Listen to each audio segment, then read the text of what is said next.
So to all my fellow misfits out there, thanks for leading the way. Thanks for sharing your light. And thanks for this being a world that it's okay to be different. And if you have a little extra, you share it with the people that need it. Hello, and welcome to, Carlin's Worlds. Yeah, that should work. I'm a wanderer, a tinkerer, sometimes a nomad, a military veteran. I do things differently. There will be tinkering. I have a motorcycle, a truck, and a school bus. I live off-grid, so there will be some solar, batteries, inverters, and maybe even some wind. It blows. And that's all I can fit into about 30 seconds. Oh, and please, if you like any of this, it would be really awesome if you could subscribe and click that notify bell. Drop a comment if you have any questions or ideas.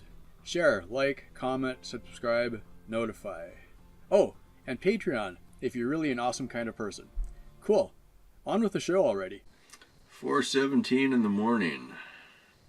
Wednesday, November 21st. Tomorrow is Thanksgiving. Yeah. Waking up, right? Cheers.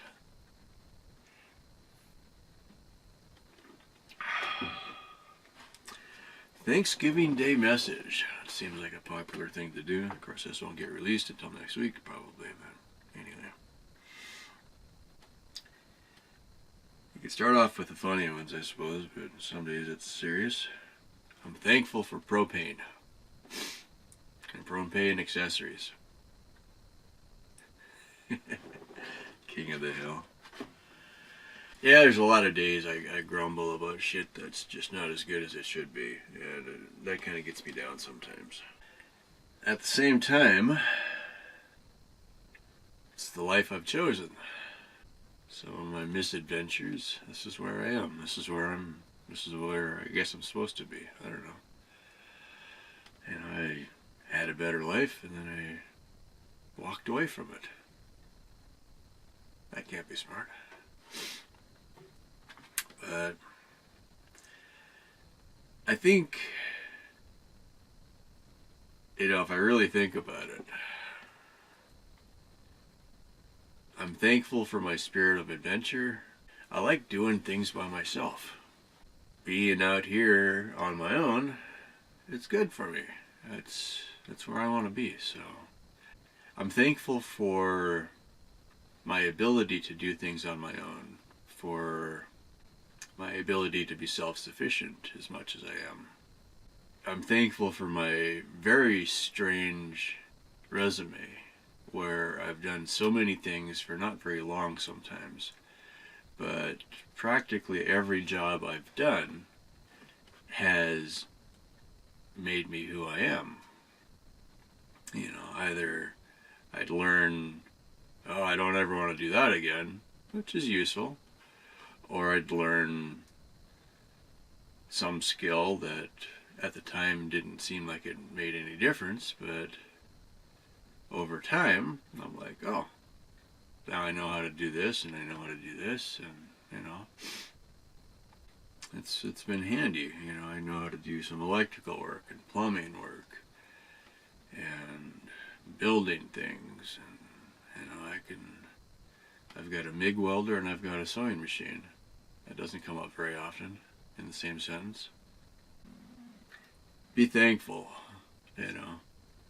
I think, as much as anything, my lesson for myself is there are days or years in my life sometimes where I'm pretty down on myself, because I'll be like, oh, I'm this old, I haven't learned this lesson yet. Why am I still broke? Why am I still not happy? And the smart people will say that your finances and your happiness should not be connected, because that's a recipe for disaster.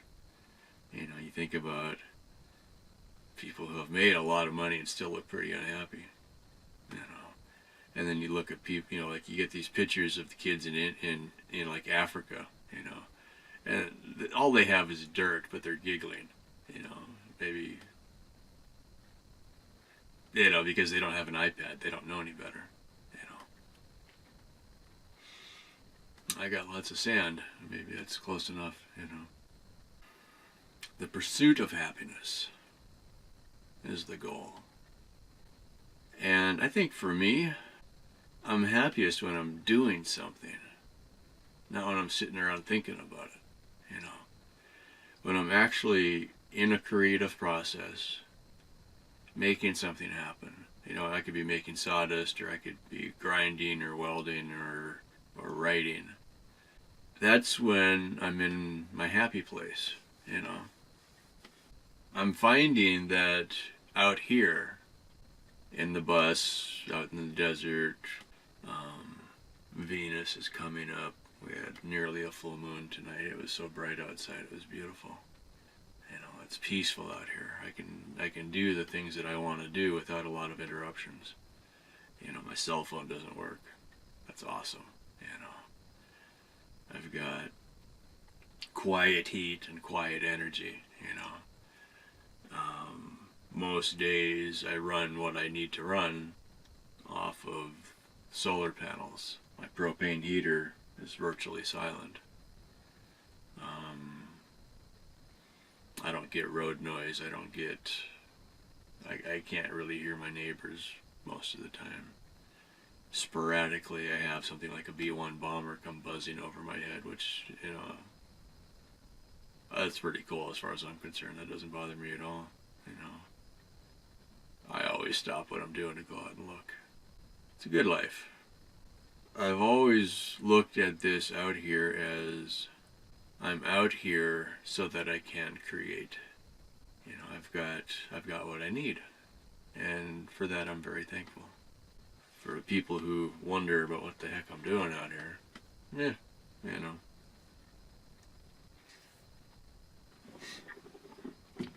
This is it. This is it. So I'm thankful for solar power. I'm thankful for propane. I'm thankful for the spirit of adventure, the pursuit of happiness. And to live in a part of the world where it's okay to do your own thing, where we don't have to conform to what everybody else thinks we should conform to. We can do our own thing, and that's still okay. People might look at us funny, but it's not illegal to go off and do your own thing. There was a story when I was little that my mom used to read to us. It was a little picture book, kid's book. The Grasshopper and the Ants, right? You know, the way the story was written, yeah, the grasshopper, he was out having fun all day, all year long, and he didn't really learn how to work. And the ants, they worked and worked and worked. They never stopped to have fun. And the grasshopper would be looking at these stupid ants, and he's like, man, it's sunny out. What are you doing working? You should come out and have fun. You know, it's a beautiful day. And the ants, you know, it's like, no, we need to work. Grasshopper was like, ah, you're morons. Eventually winter came, and the grasshopper was about to freeze to death. And the ants, who had been working so hard, now had large storage holes or whatever, caves, of all the food they would need to last all winter. And then a funny thing happened. They had nothing to do. And they hadn't learned how to play, and they were really bored. This is my recollection of the story anyway. And somebody remembered the grasshopper. They're like, he was a fun guy. We never talked to him much because we were too busy working. So they went outside and they found the grasshopper and dragged him in because he was pretty stiff and cold.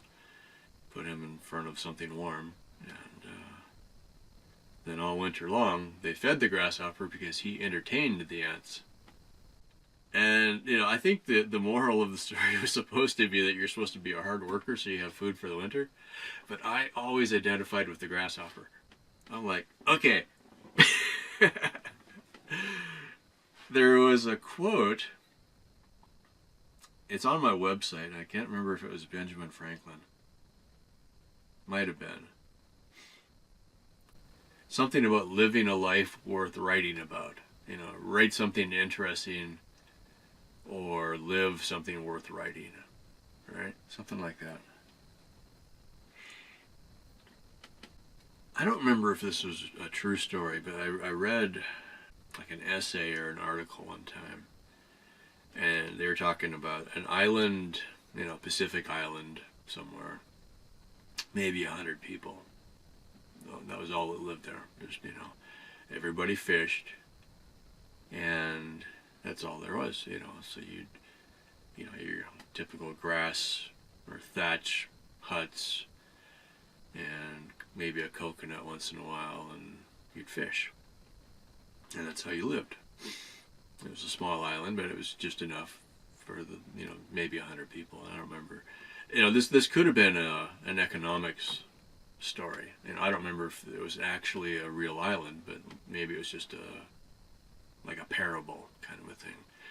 So they started off with that, and then maybe some missionaries or somebody showed up, and they were trying to teach these guys a better way.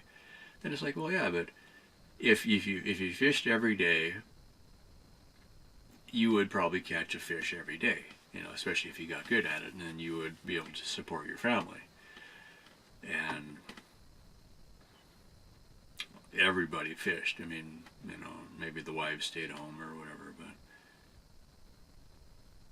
so these guys came along and were showing them a better way. Now, it's questionable if this was better or not, but the thinking was if we could give you a net, one guy could catch as many fish as 20 guys could catch, maybe. That would cause unemployment because the other 20 guys were redundant. So this would be a problem, you would think. However, what if that freed up the other 19 guys to go do something else? Now they had time, they could learn how to build a better house so that when the next hurricane came, maybe they would be more able to survive. Once you had houses built for everybody, and maybe I would build you a house and you would give me some fish. Alright? And then somebody else would learn a little bit about farming, and so they could maybe grow something. And then he would trade his, figs for fish. And the idea was by introducing one simple technology, a net, that would free up 19 guys to go do something else. And the ripple effect was within a generation, you had a baker, and you had a fisherman, and you had builders, and you had farmers, and maybe 1 or 2 out of 100 could be just simple entertainers.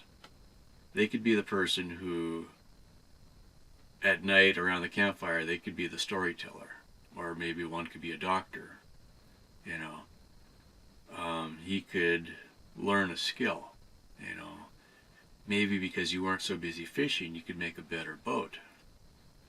Now your boat was more reliable, and you could maybe sail to the next island, and you could teach them your ways, and maybe you could learn something from them. Maybe they had a doctor. You could bring the doctor over once in a while because you had a better boat. The way that, I don't remember how the story ended, but, you look at it, it's like, well, if you're so busy fishing, you don't have time to build a better boat. You don't have time to figure out how to make a better net. You don't have time to make, a better life for yourself. So just one simple jump into technology can have that ripple effect. And, for all the ants, they still needed the grasshopper. So I guess the last part of the idea, my message for today, yeah, whatever. More coffee.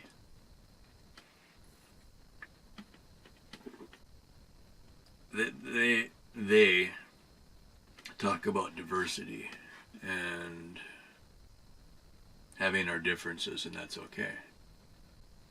In the world of workers, you need a couple grasshoppers. You need entertainment. You need, you need one crackpot with a new idea once in a while, just to shake things up.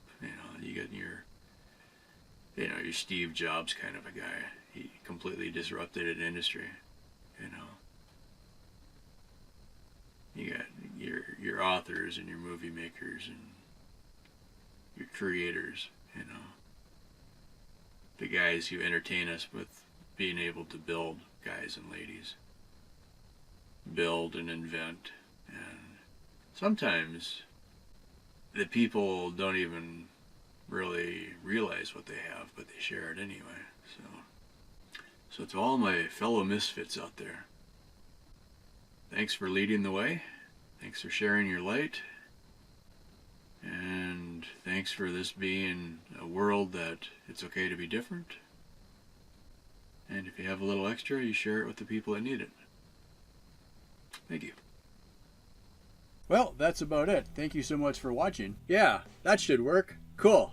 I do things differently. Oh, and please, if you like any of this, it would be really awesome if you could subscribe and click that notify bell. Drop a comment if you have any questions or ideas. Share, like, comment, subscribe, notify.